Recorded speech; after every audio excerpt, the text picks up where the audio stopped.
Shalom saudaraku, berjumpa kembali bersama dengan saya, Pendeta Jakob Setio, dalam program Sapa Jemaat di Rumah. Mari kita masuk dalam hadirat Tuhan, kita berdoa, mohon penyertaan dan berkat Allah dicurahkan atas kita. Bapa, kami menyerahkan waktu renungan firman Tuhan kali ini ke dalam tangan kasih-Mu.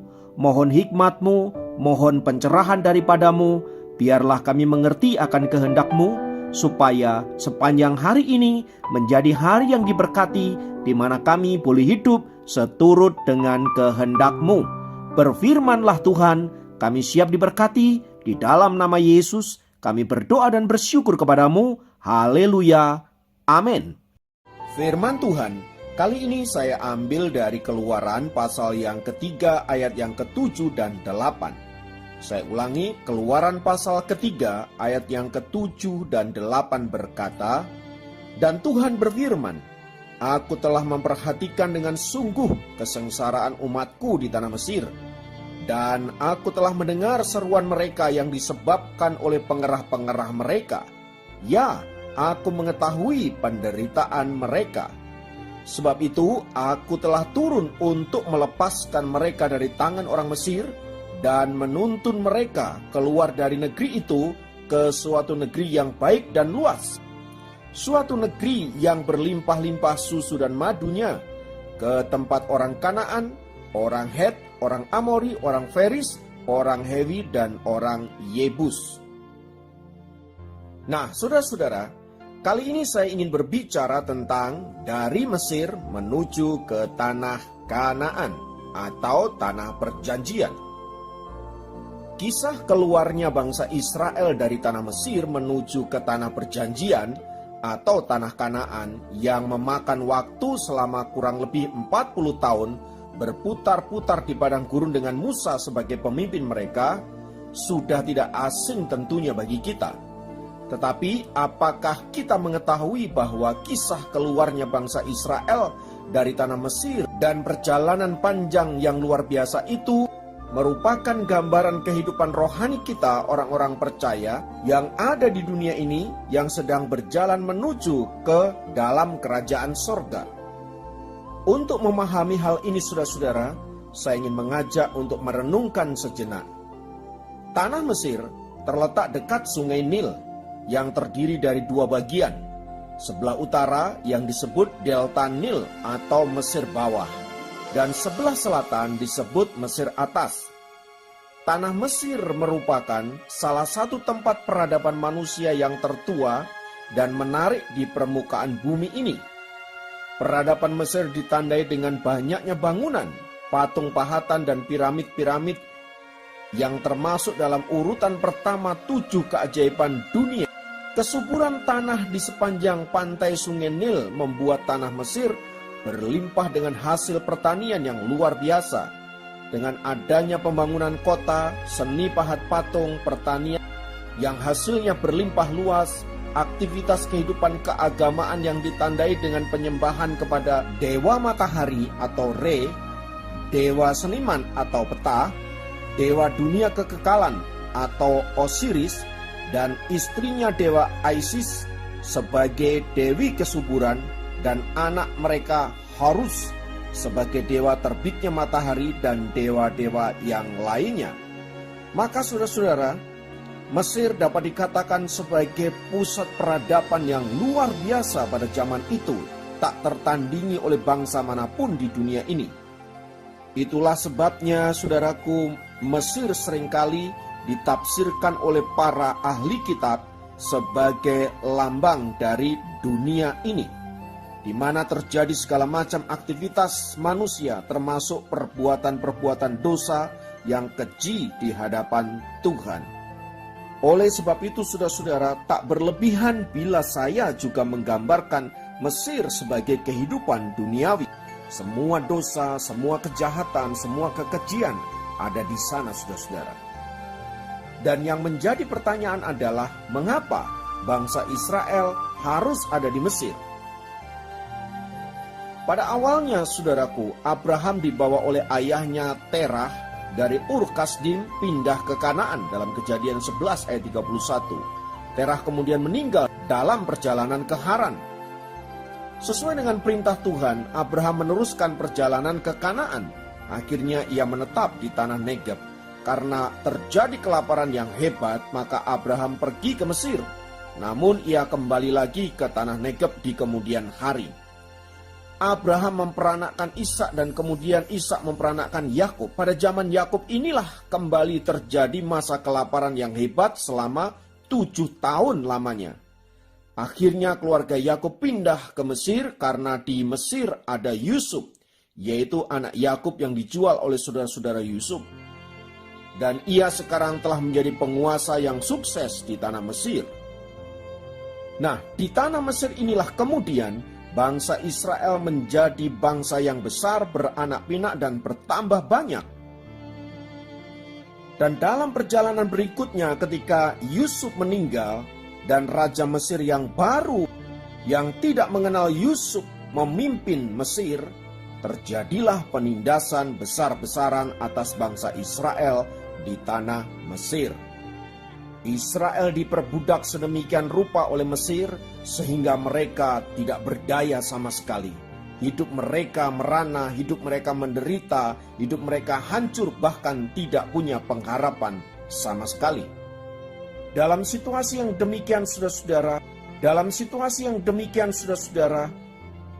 tak ada seorang pun yang bisa melepaskan Israel dari perbudakan yang hebat itu di tanah Mesir.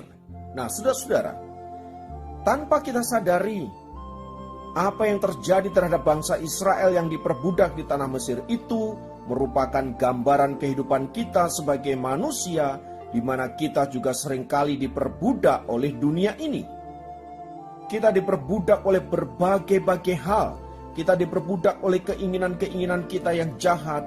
Kita diperbudak oleh nafsu-nafsu duniawi. Kita diperbudak oleh berbagai-bagai ikatan dosa yang begitu hebat mengikat hidup kita, yang menyebabkan kita tidak berdaya, yang menyebabkan kita hancur, yang menyebabkan kita hidup di dalam penderitaan.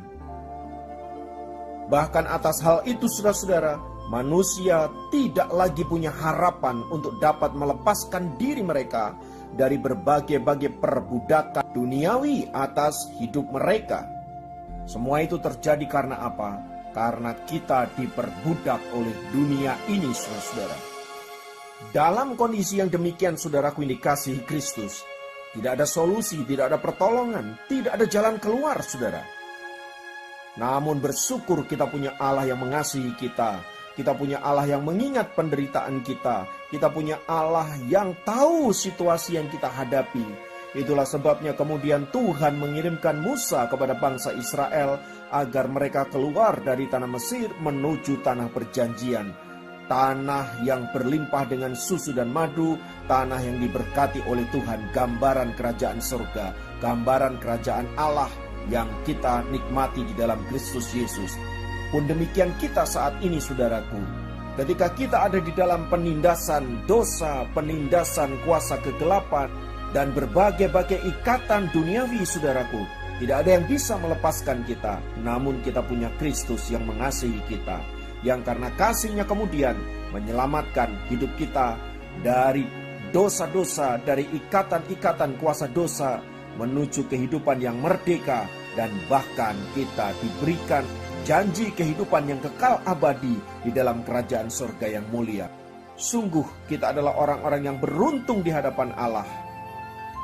Karena tadinya kita adalah orang berdosa, orang yang tidak punya pengharapan, orang yang hidup di dalam berbagai-bagai ikatan dosa dan penderitaan. Namun Allah dengan kasih-Nya menyelamatkan hidup kita. Nah, sekarang kita menjadi ciptaan yang baru, saudaraku. Kita memiliki pengharapan yang baru. Oleh sebab itu jangan tinggal lagi di Mesir. Oleh sebab itu jangan menoleh lagi ke Mesir, saudara-saudara, melainkan menuju ke tanah perjanjian, tanah yang sudah disediakan oleh Allah. Ada pergumulan memang, ada situasi-situasi yang tidak mudah untuk kita lewati, seperti orang Israel yang berputar-putar di padang gurun itu, saudara-saudara. Namun percayalah bahwa Allah yang setia, yang sudah membawa kita keluar dari tanah Mesir, Dia pasti akan membawa kita masuk ke dalam tanah perjanjian, yaitu kerajaan surga yang mulia. Haleluya.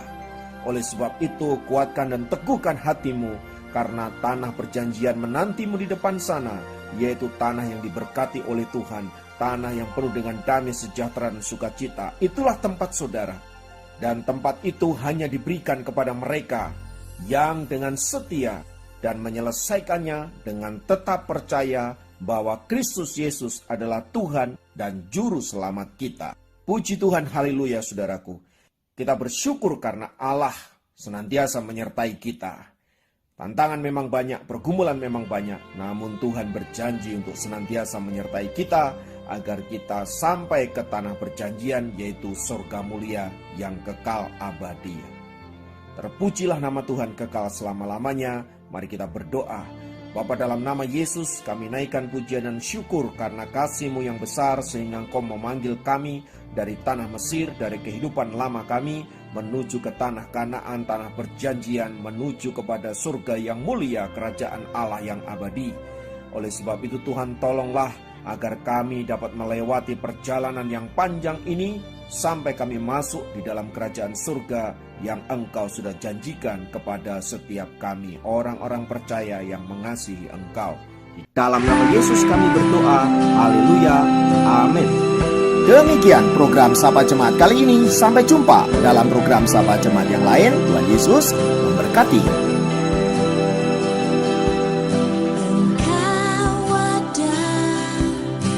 Bersamaku di setiap musim hidupku, tak pernah Kau biarkan ku sendiri.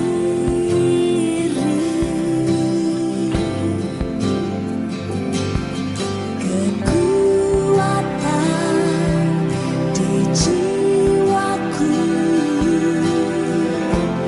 adalah bersama-Mu.